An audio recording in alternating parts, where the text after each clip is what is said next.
আসসালামু আলাইকুম, কেমন আছেন সবাই? আশা করি সবাই ভালো আছেন। আলহামদুলিল্লাহ আমরাও সবাই ভালো আছি। ভিডিওটা ছিল শুক্রবারের ভিডিও। শুক্রবার দিন সকাল থেকে প্রচুর পরিমাণে বৃষ্টি হচ্ছিল, সারাটা দিনই থেমে থেমে বৃষ্টি হয়েছে। তো বৃষ্টি দেখে আমি ভাবলাম কি একটু খিচুড়ি রান্না করি, যেহেতু ফ্রিজে একটু গরুর মাংস আছে। তো ভাবলাম যে একটু গরুর মাংস রান্না করি আর খিচুড়ি রান্না করি, কিন্তু ছেলে মেয়ে বলতেছে খিচুড়ি খাবে না। সেই যে ঈদের দিন পোলাও রান্না করা হয়েছে আমার বাসায়, তো এ পর্যন্ত আর পোলাও রান্না করা হয় নাই। তো ছেলে মেয়ে বলতেছে পোলাও খাবে, খিচুড়ি খাবে না। তো ছেলে মেয়ের কথায় আমি হলো মানে পোলাওটাই রান্না করব, খিচুড়িটা রান্না করব না, মানে সিদ্ধান্ত চেঞ্জ করে ফেলছি আর কি। তো ফ্রিজ থেকে তো অলরেডি আমি গরুর মাংস বের করে নিছি। তারপরে দেখলাম যে মুরগির একটু বুকের মাংস আছে, তো ভাবলাম যে একটু চিকেন টিক্কা করি। তো এখানে একটা মুরগির বুকের মাংস আমি নিয়ে নিছি, আর অল্প একটু মানে আমার হাতের এক মুঠ ছোলার ডাল আমি আধা ঘন্টার জন্য ভিজায় রাখছিলাম, যেহেতু হাতে সময় ছিল। তো ছোলার ডালটা দিয়ে আর চিকেনটা দিয়ে আমি হলো চিকেন টিক্কা করব আর গরুর মাংস রান্না করব। গরুর মাংসটা আমি অলরেডি বসাই দিছি চুলায়। আর এদিকে আমি চিকেন টিক্কাটা করার জন্য ফার্স্টে হলো চিকেনগুলো আমি ছোটো ছোটো করে টুকরা করে নিছি। তারপরে ছোলার ডালটা আমি ধুয়ে নিছি। তারপরে এগুলোর সাথে আমি লবণ দিয়ে দিছি, আদা রসুন বাটা দিয়ে দিছি, হলুদের গুঁড়া, মরিচের গুঁড়া, ধনিয়ার গুঁড়া, জিরার গুঁড়া, গরম মশলার গুঁড়া আমি পরিমাণ মতো দিয়ে দিছি। আর পরিমাণ মতো তেল দিয়ে আমি হলো হাত দিয়ে মাখাই নেব, খুব সুন্দর করে আর কি হাত দিয়ে মিক্স করে নেব। তারপরে হলো পরিমাণ মতো আমি পানি দিয়ে চুলায় বসাই দেব। আর পানিটা এমনভাবে দিতে হবে যাতে চিকেনটা আর হলো ডালটা সেদ্ধ হয়ে যায়, সাথে সাথে যেন পানিটাও শুকায় যায়, এরকম করে আর কি পানিটা দিতে হবে। আর এদিকে হলো রূপচাঁদার একটা আমি পোলাও চালের প্যাকেট নিয়ে নিছি। তো পুরাটা আমি রান্না করব না, এখান থেকে অর্ধেকটা পরিমাণ আমি রান্না করব। আর এদিকে হলো আমি মানে গরু মাংসটা কষাইতেছিলাম। তো গরুর মাংসের মধ্যে আমি অল্প কয়েকটা আলু দিছি, খুব বেশি দিইনি, 5টা কি 6 মানে 5-6 পিস আর কি আলু দিছি, আর 2টা রসুন দিছি। তো আলু আর রসুনটা দিয়ে আমি ভালো করে আর কি অফ ক্যামেরায় হলো গরু মাংসটা আমি কষাই নিছি, কষায় আমি হলো ঝোলের পানি দিয়ে দিছি। তো গরু মাংসটা এখানে হতে থাকুক। আর এদিকে হলো চিকেন টিক্কাটা মানে তৈরি করার জন্য আমার হলো চিকেনটা আর কি একদম রান্না হয়ে গেছে, মানে পুরোপুরি আর কি রান্না হয়ে গেছে। তো চিকেনটা আমি খুব ভালো করে আর কি অফ ক্যামেরায় ঠান্ডা করে আমি এখন ব্লেন্ড করে নেব। মানে অফ ক্যামেরায় আমি ঠান্ডা করে নিচ্ছি অলরেডি, তো এখন ব্লেন্ডার জগে করে ব্লেন্ড করে নিচ্ছি। তো দেখতেই পাচ্ছেন খুব সুন্দর করে আর কি মিহি করে ব্লেন্ড মানে করছি। তো এটা কিন্তু মিহি করে ব্লেন্ড করতে হবে না, হালকা হালকা একটু থাকলেই হবে আর কি, মানে আস্তে আস্তে আর কি থাকলেও চলবে, কোনো সমস্যা নেই। তো সেই চিকেন মিক্সের সাথে আমি হলো পরিমাণ মতো ধনিয়া পাতা দিয়ে দিছি, একটা ডিম দিয়ে দিছি, লেবুর রস দিয়ে দিছি, আর গরম মশলার গুঁড়া দিয়ে দিছি।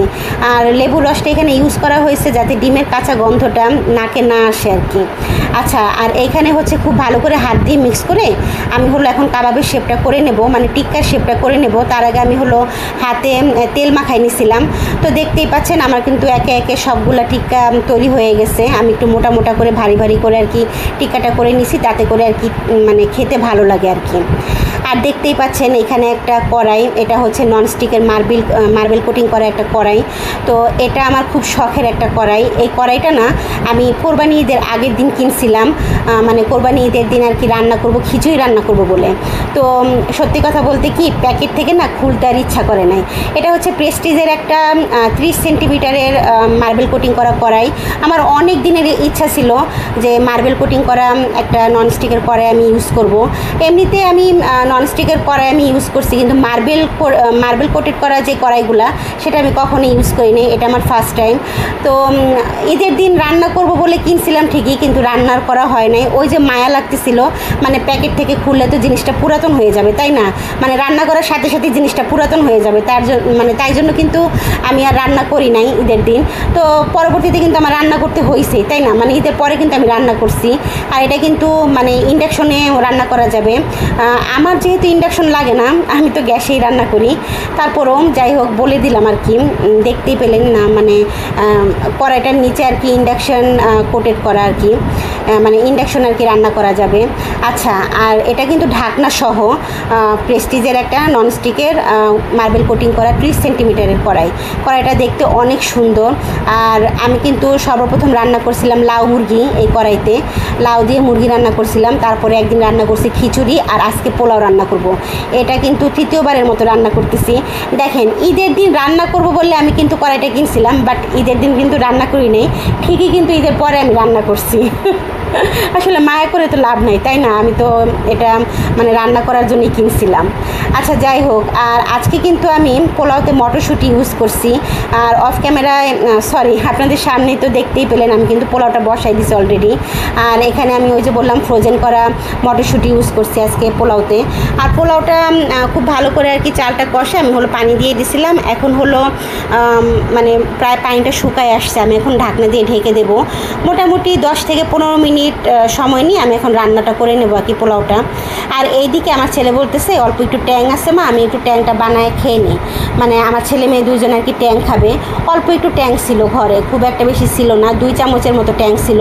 তো ওরা 2 ভাই বোন 2 চামচ ট্যাং দিয়ে অল্প একটু শরবত বানায় দুজনে খেয়ে নিতেছিল। তো আমাকে আর কি দেখাইতে মানে আমাকে আমার ছেলে বলতেছিল যে চিনিটা দেখাই দেওয়ার জন্য, মানে কতটুকু চিনি দিলে ভালো হবে।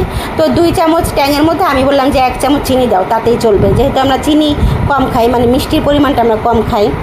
আর এইদিকে আমি অফ ক্যামেরায় সালাড কেটে নিয়েছিলাম, শসা, টমেটো, পেঁয়াজ, কাঁচামরিচ সুন্দর করে আর কি কেটে নিয়েছিলাম। জাস্ট খাওয়ার সময় আমি হলো লবণ দিয়ে মাখিয়ে তারপরে আর কি পোলাওর সাথে আর কি সার্ভ করব। আর এইদিকে আমার পোলাওটা হয়ে গেছে। আর এইদিকে দেখতেই পাচ্ছেন বাপ বেটা দুইজনে আর কি গোসল টোসল করে রেডি হয়ে গেছে, জুম্মার নামাজ পড়বে। আমি কিন্তু ফার্স্টেই বলছিলাম ভিডিওটা শুক্রবারের ভিডিও। তো বাপ বেটা দুইজনে মিলে আর কি জুম্মার নামাজ পড়তে যাচ্ছে। তো আমার মানে আমার ছেলে আর ছেলের বাবা যখন একসাথে আর কি জুম্মার নামাজ পড়তে যায় সেটা দেখতে আমার খুবই ভালো লাগে, কেন জানি অদ্ভুত একটা শান্তি লাগে আর কি মনের ভিতরে। তো বাব্বাটা চলে গেল নামাজ পড়তে, ওরা নামাজ পড়ে আসুক। আর এইদিকে আমি চিকেন টিক্কাটা ভেজে নেব। তো আমার কিন্তু 10 পিসের মতো চিকেন টিক্কা হয়েছিল। তো 5 পিস হলো আমি ভাজবো, আর 5 পিস হলো আমি ফ্রিজে রেখে দেবো আর কি, ফ্রোজেন করে রেখে দেবো, আরেকদিন আর কি ভেজে খেয়ে নেব। তো এখানে 5 পিস চিকেন টিক্কা কিন্তু আমার ভাজা হয়ে গেছে, একটু লাল লাল করে ভেজে নিচ্ছি। তো এইভাবে ভাজলে না খেতে খুবই ভালো লাগে। তো ছেলে আর ছেলের বাবা কিন্তু বাসায় চলে আসছে জুম্মার নামাজ পড়ে। তো এইদিকে হলো আমি বেড়ে দিতেছিলাম, পোলাওটা বেড়ে দিতেছিলাম, আর ছেলেকে বলতেছিলাম যে তুমি একটু লবণ দিয়ে সালাডটা মাখায় নাও। তো ও চামচ দিয়ে সালাডটা আর কি মাখায় নিতেছিল। আর এইদিকে হলো আমি সব কিছু বেড়ে দিতেছিলাম, পোলাওর মধ্যে আর কি চিকেন টিক্কা দিয়ে দিতেছিলাম, গরুর মাংসটাও দিয়ে দেবো। তো আজকে কিন্তু একদম সিম্পল খাবার, মানে শুক্রবারের একদম সিম্পল খাবার, সেটা হচ্ছে মটরশুঁটি পোলাও দিয়ে চিকেন টিক্কা আর সাথে গরুর মাংস। আর অবভিয়াসলি লেবু আর শসা তো আছে, মানে শসা বলতে আর কি সালাদ আর কি। তো এইভাবে কুচি করা সালাদ কিন্তু আমার বেশি পছন্দ, জানেন তো, মানে পিস পিস করে শসা টমেটো যে সালাদটা হয় না, তার চাইতে আমার এইভাবে আর কি কুচি কুচি করে আর কি সালাদটা বেশি পছন্দ, মানে খুব পছন্দ করি আর কি এভাবে খেতে আমি সালাদ। তো যাই হোক, ছেলে মেয়ে আর ছেলে মেয়ের বাবা বসে পড়ছে খাওয়ার জন্য। আর আমি কিন্তু মানে পরে খাবো, এখন খাবো না, আমি কিন্তু এখন গোসল করি নাই। তো পরবর্তীতে আর কি গোসল টোসল করে খেয়ে নেবো, আমার সেইভাবে ক্ষুধাও নাই, যেহেতু 12টার দিকে একটু ভাত খাইছিলাম, তাই জন্য আর কি এখন আর খাবো না। তো যাই হোক, আলহামদুলিল্লাহ মাশাল্লাহ রান্নাবান্না খুবই টেস্টি হয়েছিল। মানে আমার কথা না, এটা ছেলে মেয়ের কথা, ছেলে মেয়ের বাবার কথা। তো যাই হোক, আজকের ভিডিওটা আমি এখানে শেষ করছি। আল্লাহ হাফিজ।